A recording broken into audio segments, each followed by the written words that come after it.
আসসালামু আলাইকুম। ওয়ালাইকুম সালাম ভাই। কি হয়েছে ভাইয়া, সমস্যা কি? সমস্যা, ও আমার কাছে কালকে আসছে। কে আইসা আসছে? এই যে আচ্ছা, এই ছেলেটাকে দেখতে পাচ্ছি, ও আপনার কাছে গতকালকে আসছে। হ্যাঁ, আইসা বলছে মানে যে এই ছেলেটা আপনার কাছে গতকালকে আসছে। আচ্ছা, এসে কি বলছে? আইসা বলছে ভাই আমার একটা কাম দিতে পারবেন? আমি কই কাম করবে কি লিগা? আচ্ছা তারপর ও আইসা বললো ভাই আমার আব্বু মারা গেছে, আম্মু মারা গেছে, আচ্ছা আমার একটা কাম কাজ দেন। এখন আমার যেই বাসা আমার পাঁচ দিন ছিল, আব্বু আম্মু মরার পরে হ্যাঁ ওই বাসায় খাবার দাবার দেয় না, মানে অনেক সমস্যা আর কি।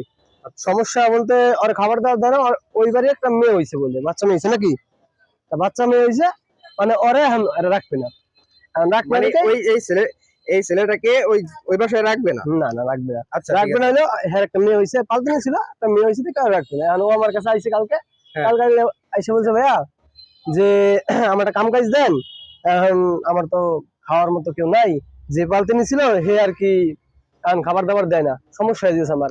কারণ আপনি একটা কাজ কাম দিতেন আমার ভালো হইতো। আমি বলছি আবার ভাই আমার কাছে তো কোনো কাজ কাম নাই, এখন কি করবে, 20 টাকা খেয়ে দাও। আবার রাত্রে আইসে, আবার রাতে 9টা বাজে আইসে। আচ্ছা 9টা বাজে ভাই এখন আমি থাকবো কই? আমার থাকার তো জায়গা নেই, আমি কই থাকবো? ওই কালকে ছিল কই, ওই রাস্তা রাস্তা ঘুরতে আনতেন, একজন বাসা ছিলাম। এখন কই যেহেতু রাস্তা রাস্তা থাকছো তুমি, আজকে আমার বাসায় নাও, তোমার কালকে আমি মাদ্রাসায় ভর্তি করে দিই, এই কইরা এই আজকে আমি পর্যন্ত নিয়ে এসে কথা কও। কি নাম তোমার ভাইয়া? রায়হান। রায়হান, কি করো তুমি? আমি এক দোকানে কাম করতাম, দুদিন কোথায় কাজ করতা ভাইয়া? হোটেলে এলো। হোটেলে কাজ করতা? সেটা কোন জায়গা? ওটার নাম শরীয়তপুর মনে হয়। শরীয়তপুর? আমার মনে হইতাছে, আমি তো শরীয়ত দিয়ে জানি না। আমি এদিকে থাকার কথা। আচ্ছা, সমস্যা নেই, তারপরে? তারপরে আমি গেছি ইটালি, হ্যাঁ আবার আমি আইয়া বসছি।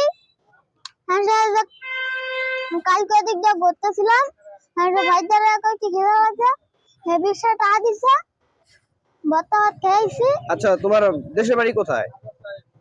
দেশ বাড়ি আমি জানি না। তোমার দেশের বাড়ি তুমি জানো না? শান্তলি।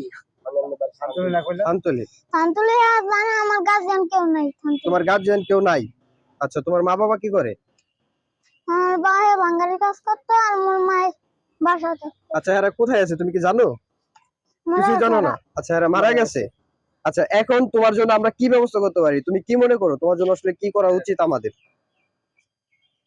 বলো, তুমি কি চাচ্ছ আসলে, তুমি আমাদের কাছে কি চাচ্ছ বলো? এইখানে আসছে কার সাথে তা বলতে পারো তুমি? আমি একাইছি। একাই আসছো? আচ্ছা, কিভাবে আসলে একা একা? আমার আব্বু চিনাইছে আমি। তোমার আব্বু চিনাইছে, এক বছর আগে চিনাইছিল। এই 1 বছর আগের চেনাই তুমি এখানে চলে আসছো? আরো আগে আমি আইছি না। কোন দিক দিয়ে আসছো তোমার সেটা মনে আছে? আছে কোন দিক দিয়ে আসছো বলো তো? শান্তলির একটা জসকটের ভিতর দিয়ে, এদিক দিয়ে আবার সোজাইছি, সোজাই আবার এদিক দিয়ে এই জায়গায় আইছি। তুমি চিন্না যাইতে পারবা? হ্যাঁ সত্যি? তাহলে চিন্না যদি যাইতে পারে তাহলে কি করা যায়? জানা যে পালতে রাখছে, হ্যাঁ। খাবার দাবার দেয় না, খাবার দাবার দেয় না। আচ্ছা, এখন আপনি আপনার জায়গা থেকে আসলে কি মনে করেন এরকম, মানে এর জন্য আসলে আমরা কি করতে পারি? এর জন্য আসলে করা উচিত, এর সত্যিকারের যে মা বাবা তারে খোঁজা উচিত, অথবা যে ওকে পালতে আনছে তার খোঁজ কিভাবে করা যায়, আসলে সে কোথায় থাকে যদি সে ঠিকমতো বলতে পারে তাহলে আমাদের উচিত সেখানে ওকে পৌঁছাইয়া দেওয়া, এবং এইভাবে ও কেন বের হইলো এটা তাদের কাছে জানতে চাওয়া। এটি হচ্ছে মূল বিষয়। আচ্ছা, এখন ও বলতেছে ওর জায়গা থেকে ওর কোনো গার্জিয়ান নাই, ওর বাবা মা সবাই মারা গেছে। হ্যাঁ। তো সেই ক্ষেত্রে আমরা এর জন্য আসলে কি মানে কোনো ব্যবস্থা করতে পারি? এই জন্য ওর তো এখন একটাই স্থান আছে যেখানে ও বর্তমান আছে, হ্যাঁ। সেই জায়গাতে আমরা যাতে ও একটু এরকম কিছু করা যায় যাতে ওকে একটু দেখে শুনে সুন্দরভাবে রাখে, আর যাতে এরকম ঘটনা আগামীতে আর না ঘটে এরকম কিছু একটা করা।